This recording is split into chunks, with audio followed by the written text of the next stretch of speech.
Thank you.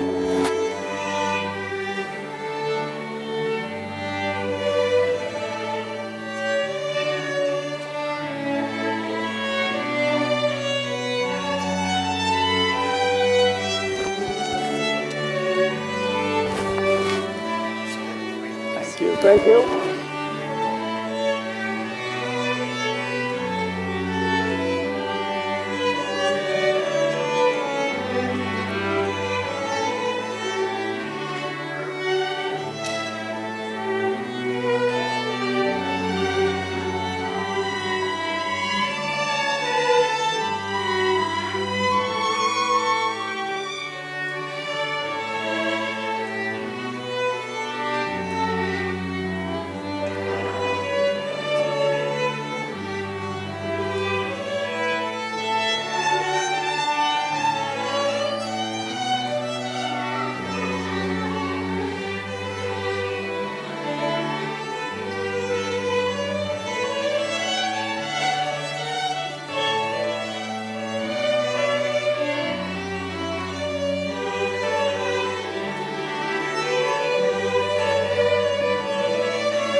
Please rise.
Got a wonderful daughter.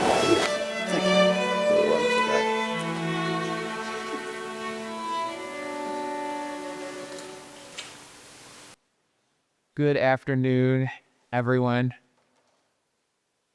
It is a pleasure and an honor to be with you today and to celebrate this moment with Lucas and Tori. I am Lucas Herbert, so another Lucas. I'm the minister here at the North Shore Unitarian Church, and I just could not be more happy to be here today, truly. And I'd like to welcome each of you to this day, in this place, on this joyful occasion.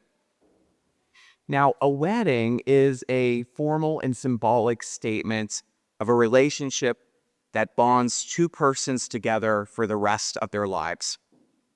It is the outward demonstration of an inward union of minds and hearts. Religions may consecrate such a union, and the state may legalize it, but they can neither enforce nor destroy it.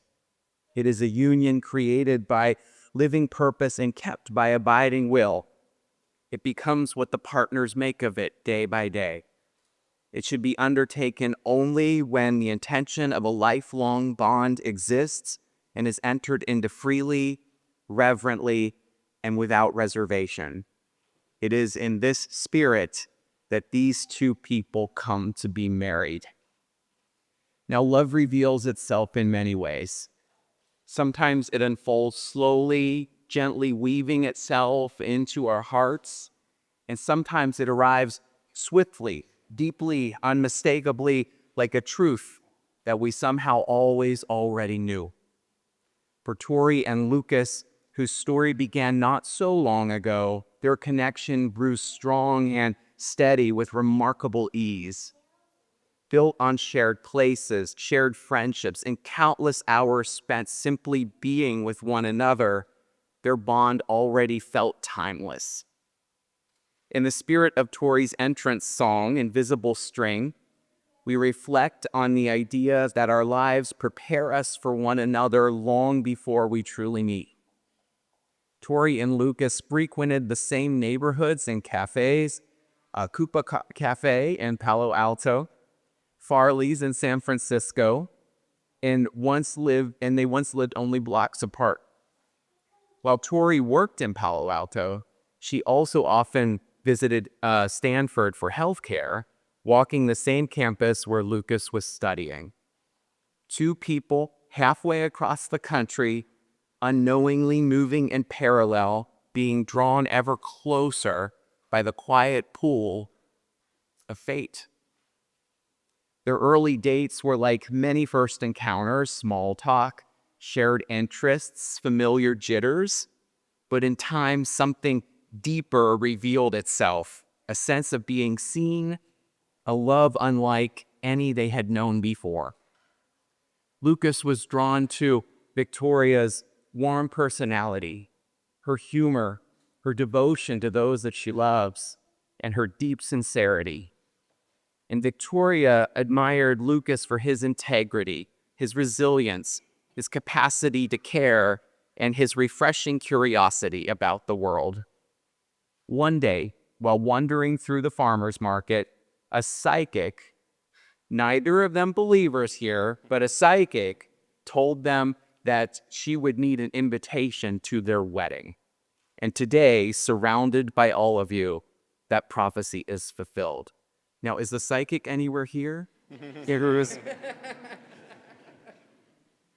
Their story reminds us that love has its own perfect timing.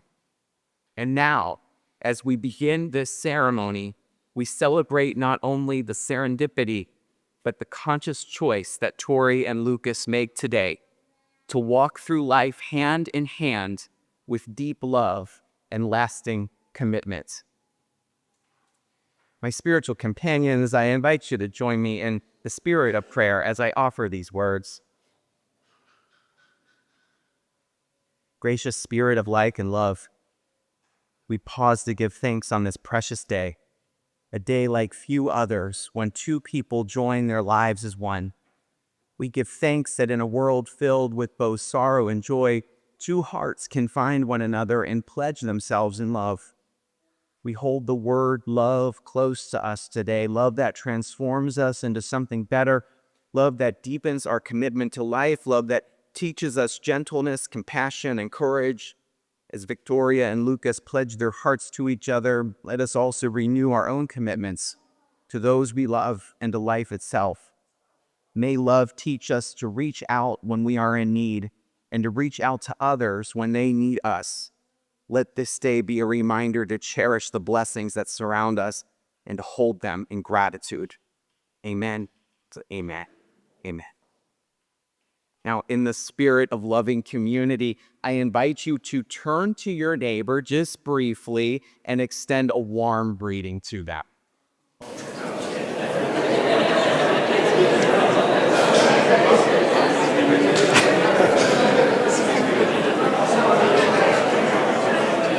look amazing. All right, let's come back together. At this time, I'm going to invite Inez to come forward to offer the reading. I invite us to come back into this space of community. Well, we're going to have so much opportunity after the service is over to continue to enjoy the fellowship that is being shared here and the excitement that everybody has for this couple and their marriage. So I'm going to invite us to come back together and invite Inez to come forward and offer a reading from the book of Romans.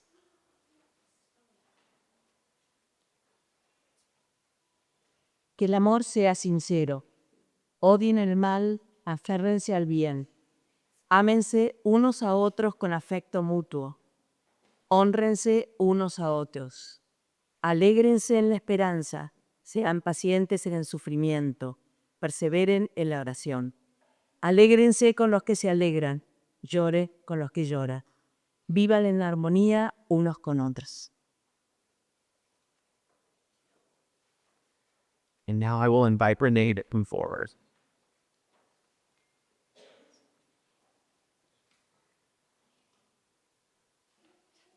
Te amo, no solo por lo que sos, sino por lo que soy cuando estoy contigo. No solo por lo que has hecho de vos, sino por lo que estás haciendo de mí. Te amo por la parte de mí que sacas a relucir. Te amo por poner tu mano en mi corazón amontonado y pasar por alto todas las cosas rontas y débiles que no puedes evitar ver vagamente ahí. Y por sacar a la luz todas las hermosas pertenencias que nadie más había buscado lo suficientemente lejos para encontrar. Te amo porque me estás ayudando a hacer de la manera de mi vida no una taberna, sino un templo. De las obras de mi día a día, no un reproche, sino una canción. And I'll now invite Ezekiel to come forward.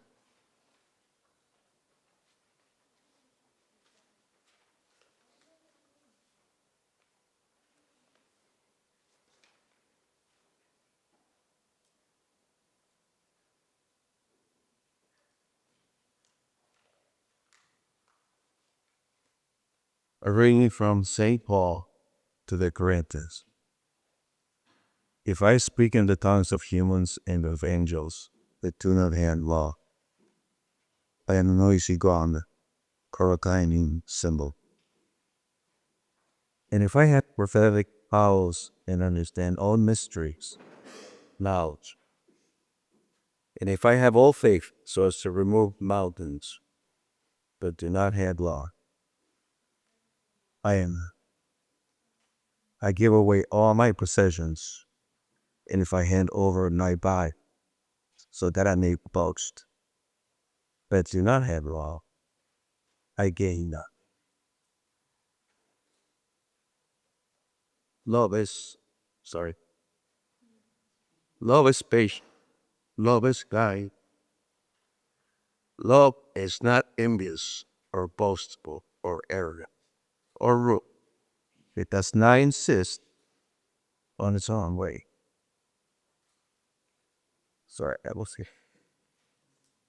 It does not rejoice in wrongdoing, but rejoices in the truth. It bears all things, believes all things, hopes all things, endures all things. Love never ends. As for prophecies, they will come to an end. As for tongues, they will cease. As for knowledge, it will come to an end. For we don't only in part, and we prophesy only in part. But when the complete comes, the partial will come to an end.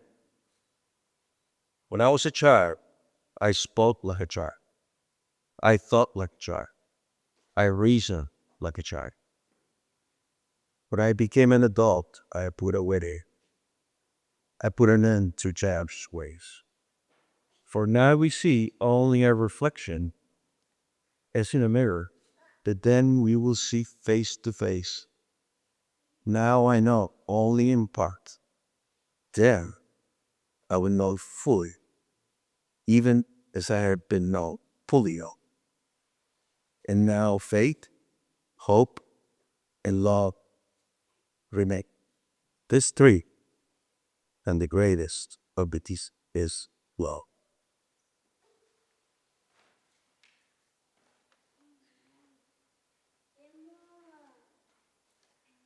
Would invite Lucas and Tori to take hands. And it is now time to express intentions. And so we come to this moment in the ceremony where Tori and Lucas will say to one another a commitment to this marriage. And so I ask, will you, Lucas Swasso, take Tori Baku in all love and tenderness, in good faith and high resolve, to live with her and cherish her as your lawfully wedded wife? I will. And I ask you, Tori, will you take Lucas in all love and tenderness, in good faith and high resolve, to live with him and cherish him as your lawfully wedded husband? I will. And now the exchange of vows. So I'll invite Lucas, you to repeat after me. I, Lucas, take you, Victoria, to be my wife, to have and to hold, from this day forward, for better, for worse, for richer, for poorer, in sickness and in health, to cherish, love, honor, and respect, till death do us part. And I ask you, Victoria, to repeat after me. I, Victoria, take you, Lucas, to be my husband, to have and to hold, from this day forward, for better, for worse, for richer, for poorer, in sickness and in health, to cherish, love, honor, and respect, till death do us part. And may I have the rings? You're a pro. Good job.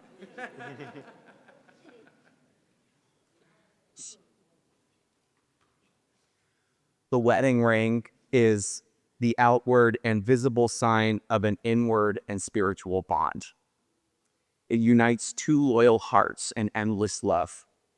It is the seal of the vows that Victoria and Lucas have exchanged today. So let these rings be blessed, and those who give them and those who wear them abide in peace, living together in unity and love and happiness for the rest of their lives. Amen. And so I'll ask Victoria, you to take Lucas's ring. And then as you put it on his finger, say, let this ring Let this ring be a token of our love be a token of our love from this day forward. from this day forward.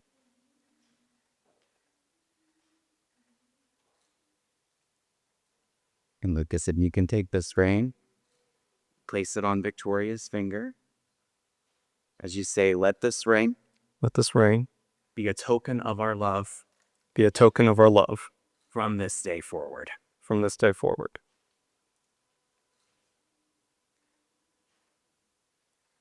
And some final words of blessing for this couple and for this gathered community. May the road rise to meet you. May the wind be always at your back. May the sun shine warmly on your face and the rain fall softly on your fields. And until we meet again, may the Lord hold you in the hollow of his hands. We will go forth in love. So here we go. Tori and Lucas, with the witness of your closest friends and family, in the spirit of love that is so palpably present today, and in the power vested in me by the state of Illinois, I now pronounce you married. You may kiss each other.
When you said stop, I wasn't ready to stop. I know.